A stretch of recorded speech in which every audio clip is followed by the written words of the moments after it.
What's up guys, my name is Ace, and the second weekend of the beta for Modern Warfare 4 is here. This is the open portion of the beta, and with it, we saw quite a few changes made from week 1 to week 2. Some of these are actually very significant changes, and in today's video, I'm going to be diving deep into exactly what changed here, including time to kill values. They have changed quite a bit, so I will be showing all of the before and after values for you guys, so you can see exactly how much changed here. But let's first dive in and have a look at the spawn changes. Some of these actually took place in the final hours of the first week, so you may have already gotten a little bit of gameplay time with this at the end of the first weekend of the beta.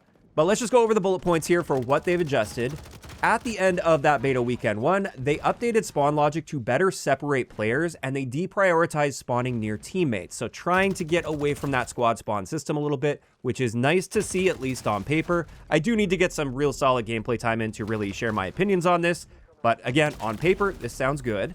They've also partially improved the hardpoint spawn system for the second weekend here in order to improve predictability, but they were also clear with this that there's still work to be done. This is just like a prototype of a new style of logic they're working on for it, and there will likely be some issues to work out still.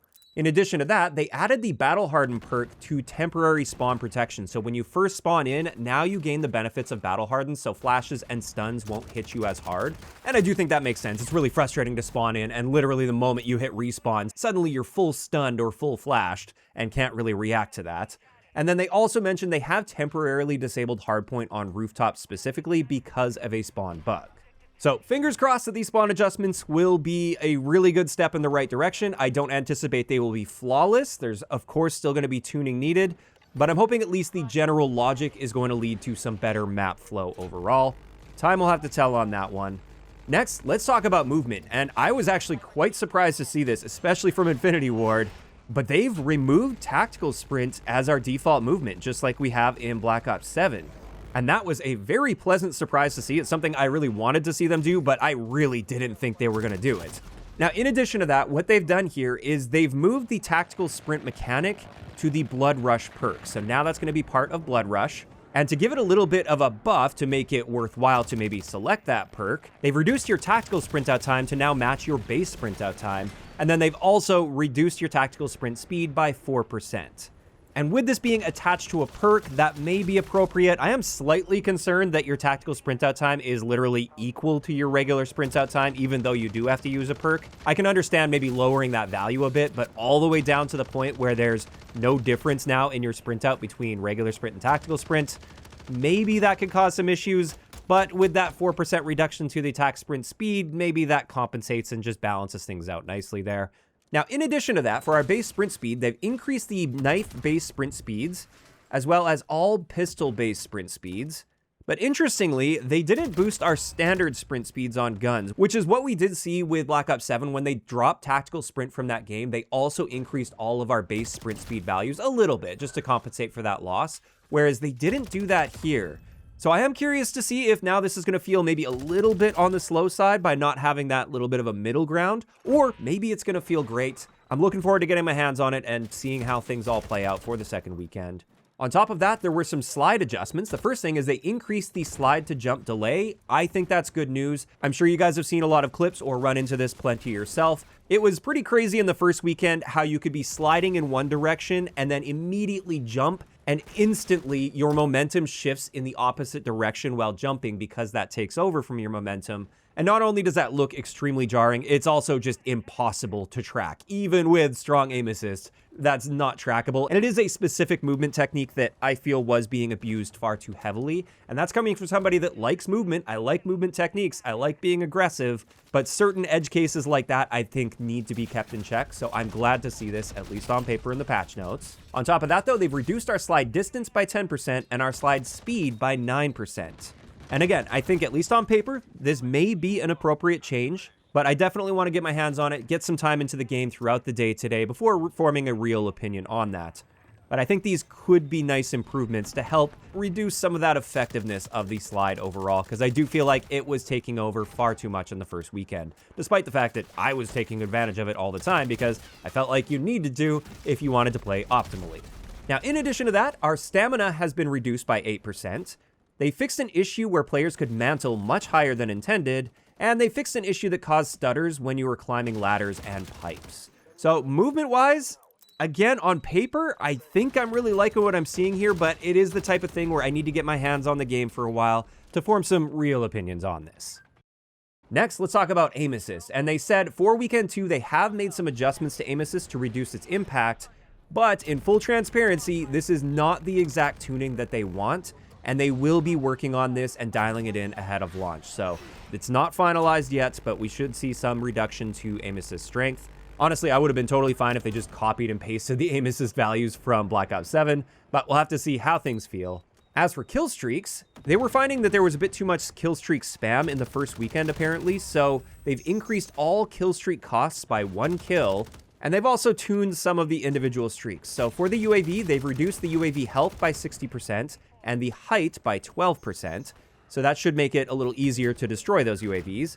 And then for the artillery beacon, they reduced the number of missiles from 6 down to 5, and they reduced our damage radius, both inner and outer damage radius, so it's going to be less lethal against players. And they also reduced the shockwave radius that will knock players down to 10.6 meters.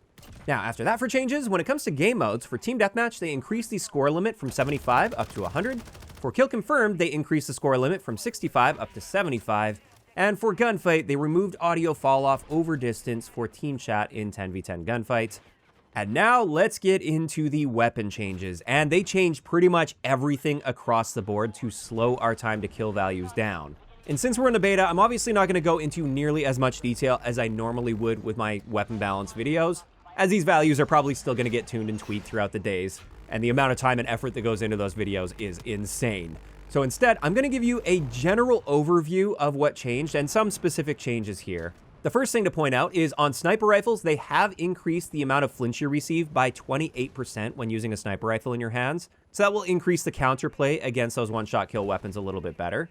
Then when it comes to essentially all of the assault rifles, SMGs, and LMGs in the game, with 2 exceptions, the ISO Nightshade, since that was already nerfed pretty hard in the first weekend, as well as the Type 73, for all of the other regular guns in those categories, it's now going to take you an additional shot to kill within their maximum damage range. And this brings up our average time to kill values quite a bit in most of these cases. And I wanted to show you guys the before and after changes here with our average time to kill values. Keeping in mind, I kept these consistent and only used the guns that I tested for the first weekend, so we have more of an apples to apples comparison here. And this also excludes Apex attachments because I still haven't unlocked all of the Apex attachments to collect all the data on them. But starting it off with SMGs up close in their maximum damage range, our time to kill went from 238 milliseconds up to 265 milliseconds. So we're now right in that range of Modern Warfare 3 and Black Ops 6 with our time to kill values there. Interestingly though, at longer ranges, we actually saw our time to kill values come down a little bit because they did adjust some of those. So it's still within the same general realm of where it was, but to be clear, it's not too much faster here. However, it does align very nicely with Modern Warfare 3's long range time to kill for SMGs. Whereas for assault rifles, we saw a much bigger jump to our up close time to kill, from 222 milliseconds on average up to 308 milliseconds. Keeping in mind here, I also excluded the high eon burst because it had a tendency to be an outlier when it was a 1 burst kill last week. And now that it's not a 1 burst kill, it's kind of an outlier in the other direction because you have to wait for that burst delay. So I just eliminated it from the equation here completely. These are just the full auto assault rifles we had access to. And once again, that's bringing our time to kill right up around the Modern Warfare 3 level. It seems like that is the new target for them. Whereas at long range, we barely saw an adjustment here. Technically, it's very slightly slower, but by a negligible amount. And then finally, for the LMGs, the Type 73 still has the same time to kill value up close, but the Fin takes an additional shot to kill, so that brings the average up from 214 milliseconds to 265 milliseconds.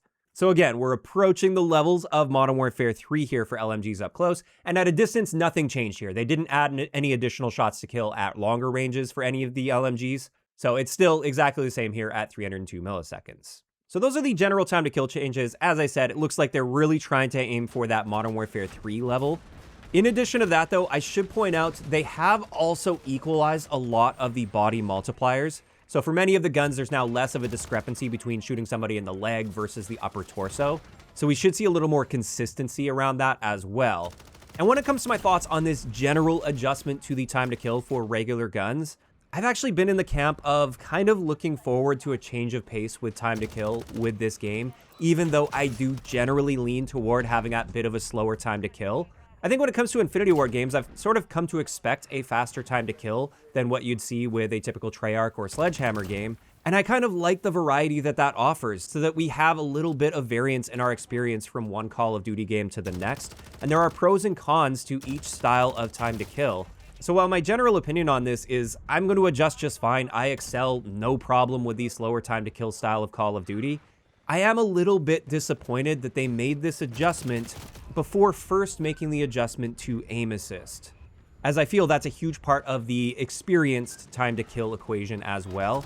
And I do think these changes are going to be a little bit polarizing. I can definitely see some people being very happy to see this because they prefer that slower time to kill, whereas I can see others, especially Infinity Ward fans, that have really been looking forward to an Infinity Ward Call of Duty game, probably being upset with them slowing the time to kill down to Sledgehammer and Treyarch levels, which will lose some of that Infinity Ward feel. Now, of course, as with everything here, I'm willing to give it a shot and see how things play out through the beta. I'm sure I'm going to have zero issue adjusting to this.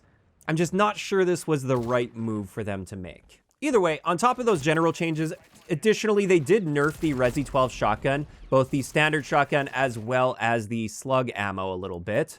So you should be seeing a little less consistency overall with that. And I do think that's important to be balancing the one-shot kill weapons appropriately if you are slowing the general time to kill down. Otherwise, that would be a problem. It's sort of the same story with them increasing flinch against sniper rifles. It makes sense within the context of a slower general time to kill. And then they also said for the Pila launcher, they increased the lock-on radius. As for attachments, in general, they said they reduced the magnitude of handling and mobility penalties across all barrel, magazine, muzzle, stock, and underbarrel attachments. That sounds good on paper. At the end of the day, I still wish we had the advanced stats so we could still see exactly how much things are being adjusted here without having to try going based on just pure feel. And even though they say they reduced these values, how much were they reduced by? And when I still see those cons stated in the pros and cons, which is all we have access to see, I think that's still going to be discouraging people from branching out and trying some of these attachments. But I'll definitely try to get over that after seeing that they're saying that they're reducing this. I will try to keep that in mind and force myself to try out some attachments that I've been avoiding because of those stated cons. Then for the ammo types, for overpressured rounds, they increased the flinch infliction by 2%. And for the aim rear grip, they've removed the aim down sight movement speed penalty. Now on top of that, they nerfed the ranges a little on the underbarrel shotgun attachments. And for audio, they've updated sounds so there's a new version of kill and headshot sounds. They adjusted enemy UAV sounds, they adjusted death's door sounds, and they adjusted gunfight intro sounds. And then for search and destroy, for bomb placement, they reduced the maximum distance that you can hear the bomb placement audio. And they fixed an issue where the bomb pickup and drop sounds were being broadcast to both teams. Then for UI adjustments, they updated the underhand throw setting description and set the default keybind to melee from aim down sight on keyboard and mouse. Then for PC players, they just made some performance improvements that should help with performance and stability. And then there was just quite a long list of bug fixes. Most of these have zero impact on the actual gameplay experience, so I'm not going to read through all of them here. Many of them are just like little animation changes, or like you couldn't put a sticker on a gun, for instance. So I'm not going to sit here and waste your time reading through all of those. And this just leaves us with the known issues section here. They pointed out a few things. They mentioned in the hijack game mode that is coming for weekend 2, there is a bug where the data spike may become unrecoverable. So just be prepared for that. You may run into that. They also reiterated they removed hardpoint from rotation on rooftops temporarily. They also said there are various issues in the front-end UI where they recognize there's not enough clarity on attachment skips, and they're working on improvements for this. And this is something I really need to see, because I'm still a little confused about this system now after looking into it closer. And then finally, they did say they're investigating some reports of teammate dots persisting on the minimap. And that was one of my frustrations from the first weekend, is a teammate would die, yet their dot would still linger for several seconds after they were already dead. And so I'd be relying on that information, thinking my teammates covering my back, when in reality, they had been dead for a while. And there we go. That is going to wrap it up for all of the adjustments they made from week 1 to week 2 for the beta. As I said, I was quite surprised to see they made some fairly big changes here, like removing tac sprint by default, spawn adjustments, and sweeping weapon adjustments as well. And this is where I'm curious to hear from you guys in those comments down below, based on the patch notes you've seen so far and maybe some initial playtime you've had in the second weekend, assuming you have played a bit. How are you feeling about the adjustments they made here to all of these areas? like the time to kill increase, the fact that attack sprint is no longer default, the other movement nerfs like to slide and that slide to jump transition. Just let me know all of those thoughts down below.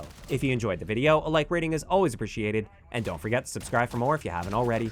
I'll talk to you guys next time.